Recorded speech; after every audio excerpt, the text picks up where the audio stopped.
What's up? This is Vince Carter. You're listening to 3 Point Conversion. Check it out. Just how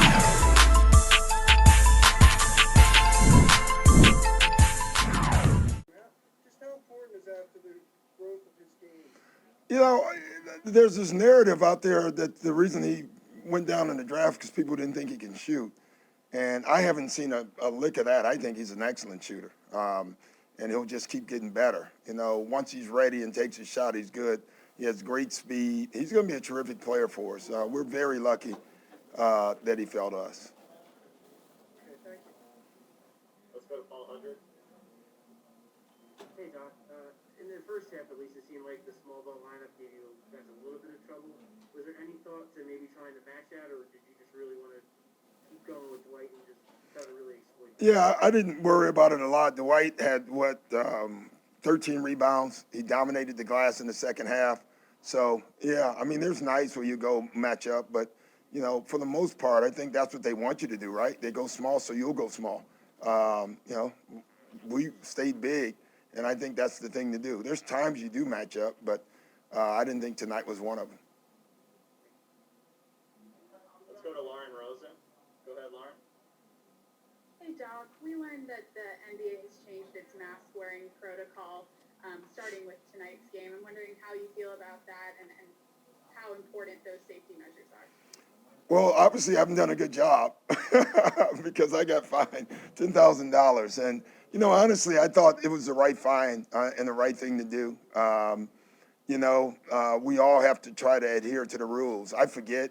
I have 3 people on the bench that have to remind me now, KJ the trainer, Eric Hughes, and whoever else is behind me on the bench.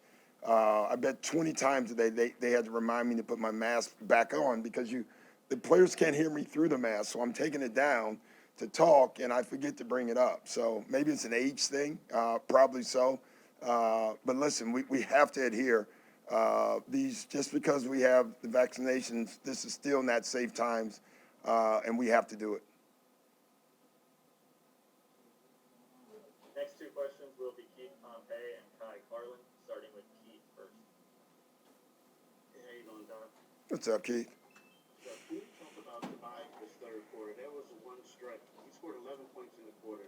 There was one stretch he scored 9 straight points. Danny scored, and then Tobias scored a dunk. It seems like that gave you guys the momentum right then and there. Yeah, I thought the end of the second changed the game, for sure. And then we came out in the third and kind of put it away. But that stretch the end of the second, one of the things I don't think we've done well this year so far is close out quarters. And tonight we closed out the second and the third quarter in a great way. It allowed a lot of guys to get rest, which is great for us, especially going into the stretch of games that we have. So it was good. Tobias has been, again, he's not forcing it. It's just coming. He's taking what they're giving him. He's making quick decisions. We just got to keep him in that mode. And Danny, I assume his hand, everything is fine with it. That's all we went to. Yeah, they did an X-ray, I think, and he was fine. Thank you.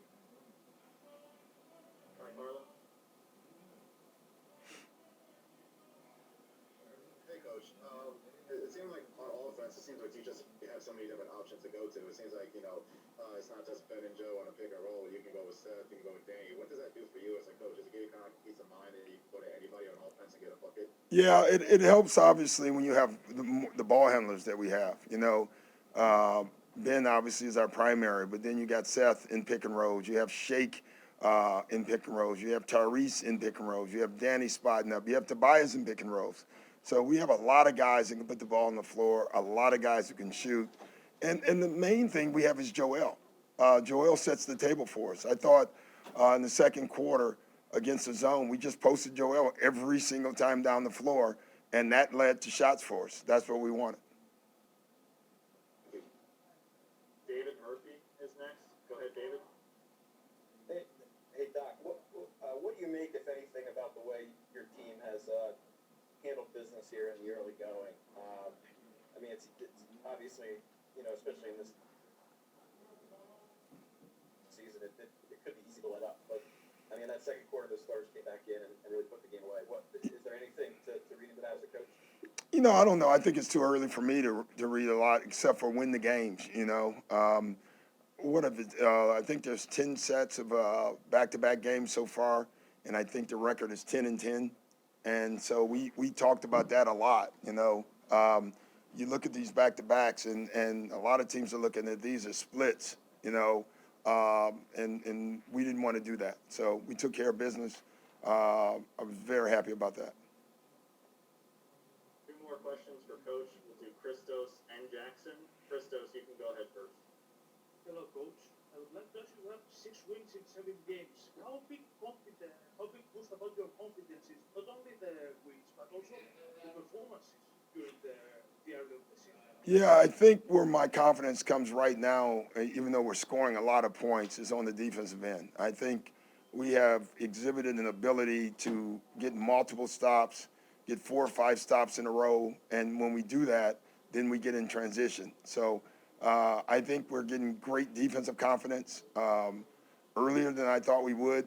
I love where we're at in that department. I think our guys are thinking it, and so that's probably the part that I enjoy the most. Last question, Jackson Frank. Hey, Doc. It seems like a lot of Joel's buckets are coming a little easier maybe than in past years. Has there been an emphasis to maybe simplify some of his scoring so you can see the defensive ceiling that we've seen in the early part of the year so far? Yeah, we're trying to put him in spots where he knows, like we talked about before the game, the answer. He knows exactly where guys are coming from, and it's not that important for him to know where the guys are coming from. He has to know where our guys will be. And I think Joel is really starting to see anytime they come from any angle, we're putting guys in spots where Joel can see them and make easy decisions, and he's doing that. Tonight, it was interesting. We were so effective, they stopped trapping, and then that allowed Joel to go to work. So that was good to see. You watched some of him when he took this job. Was that an emphasis that maybe sometimes he was working too hard for buckets early in the game, and then later on he was a little more drained? And was there kind of an emphasis from the coaching staff in general there? Yeah, it was more just an emphasis of dealing with traps. He's a great player. All great players are going to get trapped, whether they're bigs or guards. And I've always thought it's my job to make sure when they get trapped, we're in the right spot. And we have this attitude, if you trap us, we will score. That's got to be our attitude. And you can feel our guys believe in that.